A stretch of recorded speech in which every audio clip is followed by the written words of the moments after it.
நாம் இன்றைய தொகுப்பில் பார்க்க போகும் விடயம் உலக அமைதி நாள். யாழம்மாவின் சொந்தங்களுக்கு அன்பு வணக்கம். உற்ற நோய் நோன்றல் உயிர்க்கு உருகன் செய்யாமை அற்றே தவத்திற்கு உரு என்றார் வள்ளுவர். யாருக்கும் தீங்கு செய்துவிடக் கூடாது என்று நினைத்தாலே அமைதி என்பது உள்ளத்திலும் உலகத்திலும் நிறைந்துவிடும். அமைதி என்பது எல்லா படைப்புகளாலும் விரும்பப்படுவது. 5 அறிவோ 6 அறிவோ அத்தனை பேரும் விரும்புவது அமைதியையே. இத்தகைய அமைதியை உலகம் முழுவதும் பரவச் செய்து போர் இல்லாத அமைதியான சூழலை உருவாக்க வேண்டும் என்பதற்காக ஒவ்வொரு ஆண்டும் செப்டம்பர் 21 உலக அமைதி நாளாக கொண்டாடப்படுகின்றது.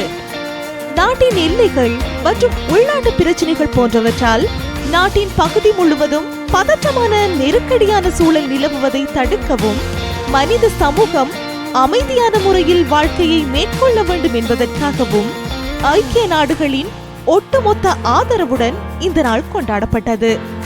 இந்நாள் தொடக்கத்தில் 1981 ஆண்டிலிருந்து ஒவ்வொரு ஆண்டும் செப்டம்பர் மாதத்தில் வரும் 3ஆம் செவ்வாய்க்கிழமையில் கொண்டாடப்பட்டு வந்தது. அதன் பின்னர் 2002 ஆண்டுதோறும் செப்டம்பர் 21 கொண்டாடப்படுகிறது. உலக அமைதி நாள் முதலாக 1981 ஆண்டு தோற்றுவிக்கப்பட்டு 20 ஆண்டுகளுக்கு பின்னர் 2001 ஆண்டு போர் நிறுத்த நாளாகவும் மாற்றியமைக்கப்பட்டது.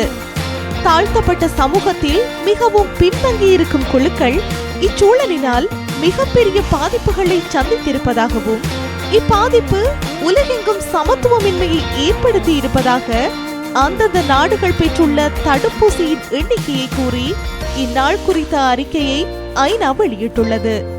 அதாவது ஏப்ரல் 2021 ஆண்டுக்குள் உலகெங்கும் 68 கோடியே 70 லட்சத்துக்கும் அதிகமான தடுப்பூசிகள் விநியோகம் செய்யப்பட்டிருந்தாலும் 100க்கும் மேற்பட்ட நாடுகள் தற்போது வரை முதல் தடுப்பூசியை கூட பெறவில்லை எனவும் வளர்ந்த நாடுகளுக்கும் பின்தங்கிய நாடுகளுக்கும் இருக்கும் இடைவெளிக்கு இதுவே தக்க சான்று எனவும் தெரிவித்துள்ளது. போர்ச்சூழலில் சிக்கியவர்களுக்கு அடிப்படை சுகாதார வசதிகள் கூட கிடைக்கவில்லை என கவலை தெரிவித்து இப்படிப்பட்ட சூழலில்தான் நாட்டின் அமைதி பாதிக்கப்படுவதற்கான சூழல் தொடங்குவதாகவும் கவலை தெரிவித்துள்ளது.